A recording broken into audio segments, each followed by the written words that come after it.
करीब एक महीने से जारी भूख हड़ताल, लगातार बिगड़ती सेहत, जंतर मंतर से संसद तक गूंजता छात्र आंदोलन और आखिरकार आधी रात सरकार के साथ बनी सहमति। सोनम वांगचुक ने गुरुवार रात अपना अनशन खत्म कर दिया, लेकिन इसके साथ कई नए सवाल भी खड़े हो गए। आखिर ऐसा क्या हुआ कि जो वांगचुक लगातार लिखित आश्वासन की मांग पर अड़े थे, वो अचानक जूस पीकर अनशन तोड़ने को तैयार हो गए? इसका जवाब खुद उन्होंने वीडियो जारी करके दिया है। वांगचुक ने साफ कहा कि पिछले 2 दिनों से सरकार के साथ बेहद सख्त बातचीत चल रही थी। वो सिर्फ मौखिक भरोसे पर तैयार नहीं थे, उन्हें लिखित आश्वासन चाहिए था। जब सरकार ने संसद में पेपर लीक और परीक्षा सुधारों पर विस्तृत चर्चा, शांतिपूर्ण प्रदर्शनकारियों पर केस नहीं करने और आत्महत्या करने वाले छात्रों के परिवारों के लिए मुआवजे पर सकारात्मक रुख का लिखित आश्वासन दिया, तब उन्होंने अपना 26 दिन पुराना अनशन खत्म करने का फैसला लिया। वांगचुक का कहना है कि ये सिर्फ भूख हड़ताल खत्म होने की कहानी नहीं है, बल्कि जवाबदेही की शुरुआत है। उन्होंने साफ किया कि आंदोलन खत्म नहीं हुआ है और अब सरकार के वादों पर अमल सबसे बड़ा मुद्दा होगा। इस पूरे घटनाक्रम के दौरान केंद्रीय मंत्री जेपी नड्डा और जितेंद्र सिंह खुद गुरुग्राम के मेदांता अस्पताल पहुंचे। लद्दाख एपेक्स बॉडी के प्रतिनिधि भी वहां मौजूद रहे। इससे पहले करीब 65 सांसदों ने भी हस्ताक्षर करके उनसे अनशन खत्म करने की अपील की थी। ऐसे में ये समझौता केवल स्वास्थ्य का मामला नहीं, बल्कि सरकार और आंदोलनकारियों के बीच बड़े राजनीतिक और नैतिक भरोसे का भी संकेत माना जा रहा है।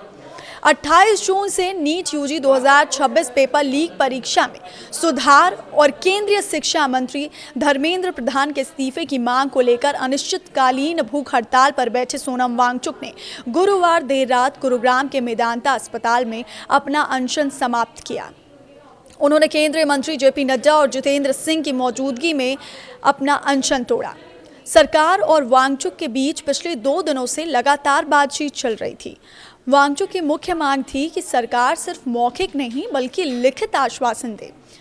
अंत में सरकार की ओर से लिखित बयान दिए जाने के बाद सहमति बनी और अनशन खत्म हुआ। इस दौरान वांगचुक की पत्नी गीतांजलि जे अंगमो, लद्दाख एपेक्स बॉडी के प्रतिनिधि, डॉक्टर्स और कई अन्य लोग भी मौजूद रहे। लंबे अनशन के चलते उनकी सेहत लगातार गिर रही थी, जिसके बाद डॉक्टर्स भी अनशन समाप्त करने की सलाह दे रहे थे। अनशन खत्म करने के बाद जारी वीडियो संदेश में सोनम वांगचुक ने कहा कि नमस्कार दोस्तों, आज 26वां दिन है और मैं आपसे एक खास खबर साझा करना चाहता हूं। अभी रात के करीब 12:30 बजे हैं। कुछ देर पहले केंद्रीय मंत्री जेपी नड्डा और जितेंद्र सिंह यहां आए थे। लद्दाख एपेक्स बॉडी के नेता भी यहां पहुंचे थे। इससे पहले आप जानते हैं कि अलग अलग राजनीतिक दलों के करीब 65 सांसद आए थे और उन्होंने हस्ताक्षर करके हमसे अनशन खत्म करने की अपील की थी। उन्होंने आगे कहा कि पिछले 2 दिनों से सरकार के साथ हमारी बहुत सख्त बातचीत चल रही थी और मैं सिर्फ आश्वासन नहीं चाहता था, बल्कि लिखित आश्वासन चाहता था। इसी वजह से मुझे 2 दिन और अनशन पर बैठना पड़ा। अगर सरकार लिखित भरोसा नहीं देती तो शायद मुझे और आगे भी अनशन जारी रखना पड़ता। आखिरकार सरकार ने लिखित बयान दिया और उसके बाद मैंने अनशन खत्म करने का फैसला किया। सोनम वांगचुक ने बताया कि सरकार ने लिखित रूप से 3 प्रमुख आश्वासन दिया है। पहला, 20 जुलाई को संसद मार्च में शामिल होने वाले और शांतिपूर्ण प्रदर्शन कर रहे लोगों के खिलाफ कोई कानूनी कार्रवाई नहीं करने पर सरकार सकारात्मक रुख रखेगी। दूसरा, संसद में पेपर लीक और परीक्षा सुधारों पर विस्तृत चर्चा कर समाधान निकालने का आश्वासन दिया गया है। तीसरा, हाल के पेपर लीक विवाद से जुड़े आत्महत्या करने वाले छात्रों के परिवारों को उचित मुआवजा देने के प्रस्ताव पर भी सरकार सकारात्मक विचार करेगी।